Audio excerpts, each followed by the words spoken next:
For today's video guys ay dadalhin ko ang aking OPR sa isa sa mga kilalang pasyalan dito sa Tarlac City.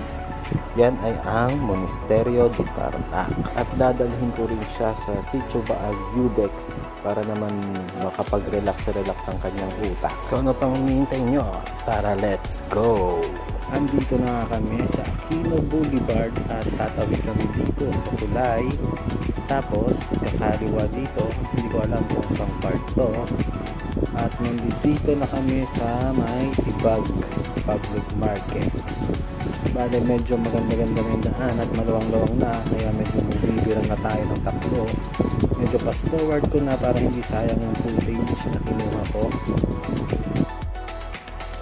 Bale, nandito na pala tayo sa may Villa Aglipay dito sa malalim na kurba. Grabe ang kurbada dito.